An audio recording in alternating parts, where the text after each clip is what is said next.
بسم اللہ الرحمن الرحیم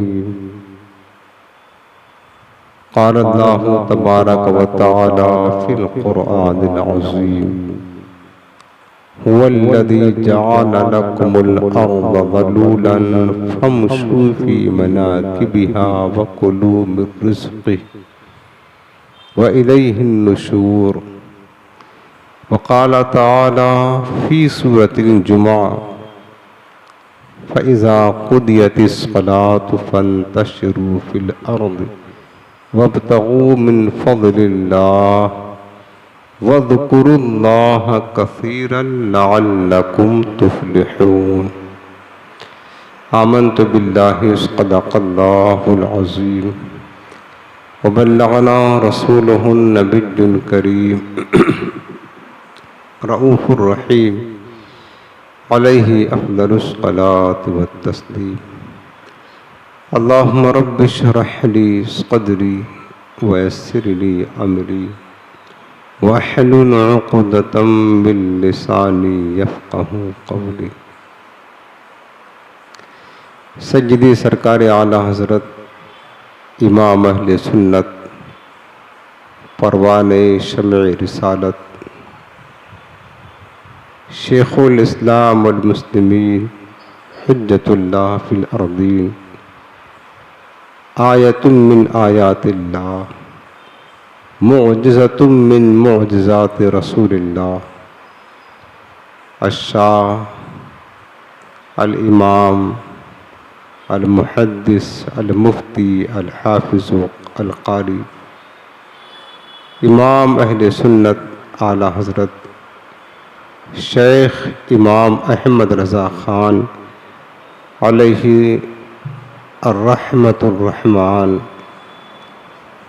فتاوی رضویہ شریف میں فرماتے ہیں کہ حضرت شیخ ابو المواہب رحمۃ اللہ تعالی علیہ وہ کہتے ہیں کہ میں نے خواب میں رسول پاک صاحب الاولاق صلی اللہ علیہ وسلم کی زیارت کی تو سرکار کریم علیہ السلام نے مجھ سے ارشاد فرمایا کہ ابو المواہب تم قیامت کے دن 1,00,000 بندوں کی شفاعت کرو گے۔ حضرت شیخ ابو المواہب کہتے ہیں کہ میں نے عرض کی کہ یا رسول اللہ میں اس قابل کیسے ہوا؟ تو حضور علیہ السلام نے فرمایا کہ ابو المواہب اس کی وجہ یہ ہے کہ تم جو مجھ پر درود پاک پڑھتے ہو تو اس درود پاک کا ہدیہ میری بارگاہ میں پیش کرتے ہو، یعنی اس کا ہدیہ میری بارگاہ میں نذر کرتے ہو، اس وجہ سے تم قیامت کے دن 1,00,000 بندوں کی شفاعت کرو گے۔ اس کا مطلب یہ ہے کہ جب بھی ہم درود پاک پڑھیں تو اپنے دل میں یہ نیت کر لے کہ ہمارے اس درود پاک کا ہدیہ اور یہ تحفہ میرے مصطفیٰ کی بارگاہ میں نذر ہے۔ تو پیارے، ویسے تو ہم درود پڑھتے ہی اپنے حضور کے لیے ہیں، لیکن یہ خصوصی نیت آپ کر لیا کرے کہ یہ درود پاک اپنے پیارے آقا کی بارگاہ میں ہم نذر کرتے ہیں، تو انشاءاللہ اس کی برکتیں، اس کا فیض ملے گا اور ہمارے پیارے آقا علیہ السلام بھی خوش ہو جائیں گے۔ آئیے آپ نہایت ہی محبت کے ساتھ دل لگا کر گنبد خضرا کا پرنور تصور اپنے ذہن میں بسا کر آنکھوں کو بند کر کے سروں کو جھکا کر نہایت ہی تعظیم و ادب کے ساتھ اپنے رحمت والے آقا کی بارگاہ میں درود و سلام کا نذرانہ پیش کریں۔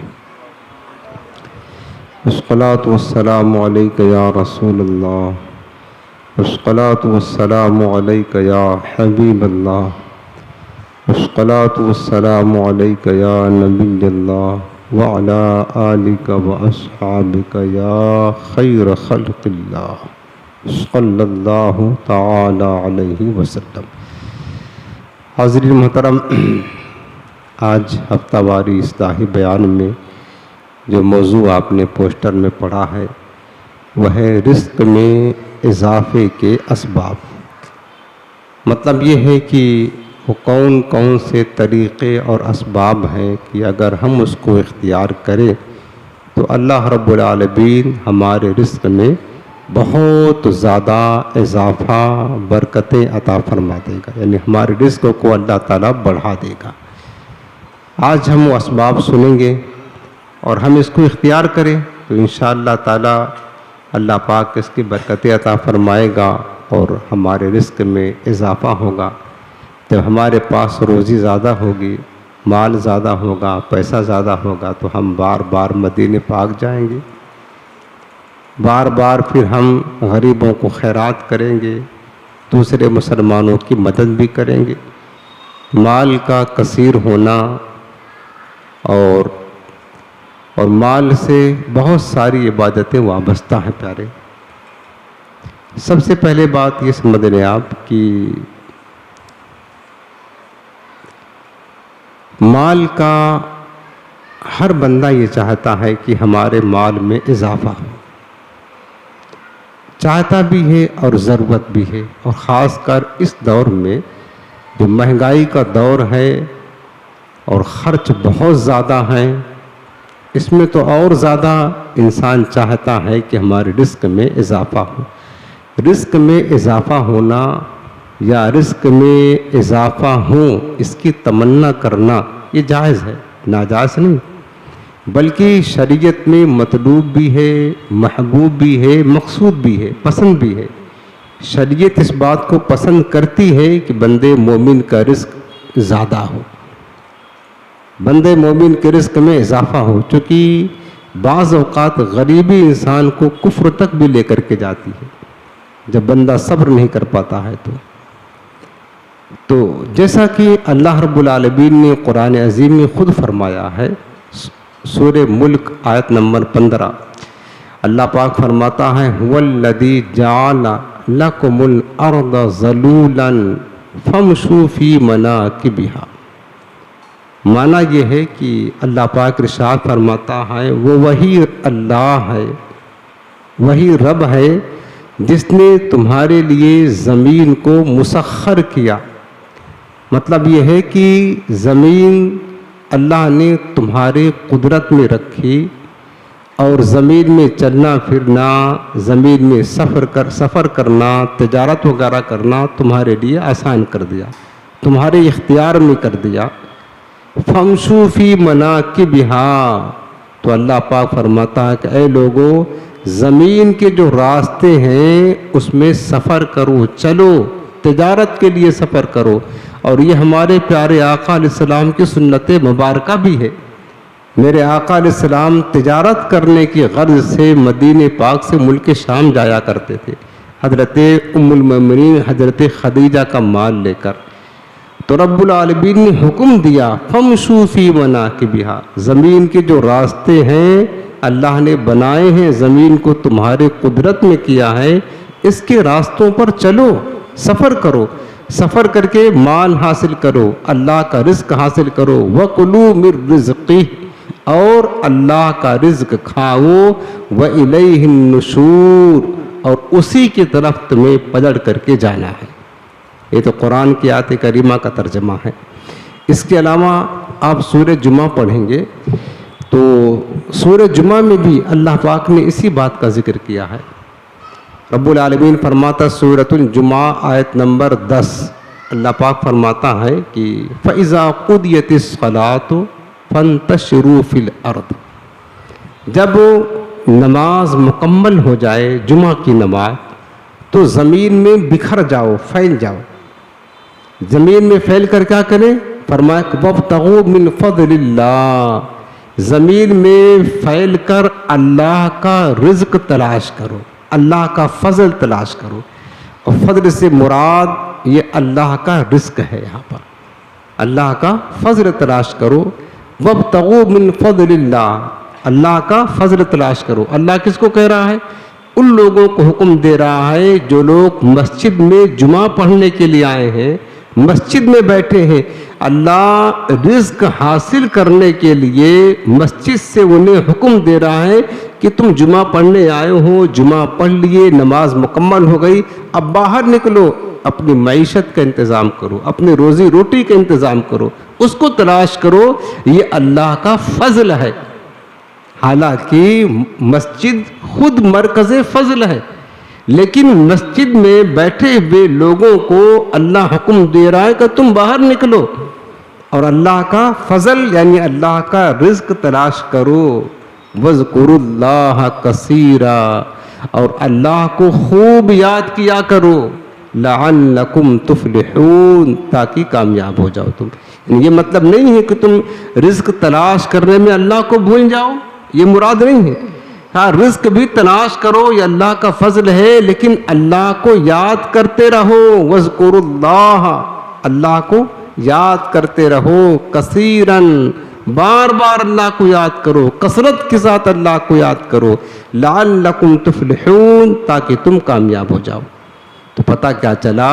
قرآن کی روشنی میں معلوم یہ ہوا کہ روزی جو ہے، رزق، یہ اللہ کا فضل ہے۔ اللہ نے حکم دیا ہے کہ زمین میں سفر کرو، قل سیروا فی الارض، زمین میں سفر کرو، تجارت کرو، حلال ذریعے معاش حاصل کرو، یہ اللہ تعالیٰ پسند کرتا ہے، اپنے بندوں کو چاہتا بھی ہے۔ جب بندے یہ کوشش کریں گے حلال رزق کی خاطر اور بھاگ دوڑ کریں گے، سفر کریں گے، تجارت کریں گے، کاروبار کریں گے، محنت کریں گے، کوشش کریں گے، تو ان کے رزق میں اضافہ ہوگا، اور اللہ رب العالمین اپنے بندوں سے یہی چاہتا ہے۔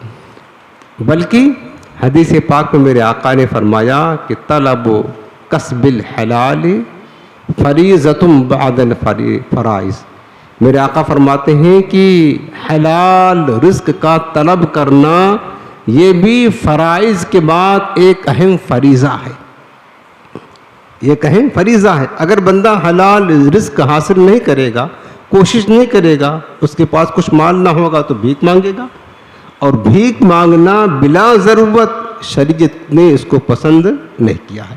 اللہ اس کے رسول نہیں چاہتے ہیں یہ کہ میرے بندے، میرے غلام یہ لوگوں کے سامنے اپنے ہاتھ کو پھیلا کر اپنے آپ کو ذلت کے لیے پیش کرے۔ اللہ نے مومن کو عزت والا بنایا ہے، مومن کو عزت والا بنایا ہے۔ العزت للہ ولرسولہ وللمؤمنین، عزت اللہ کے لیے ہے، عزت اللہ کے رسول کے لیے ہے، اور عزت ایمان والوں کے لیے ہے۔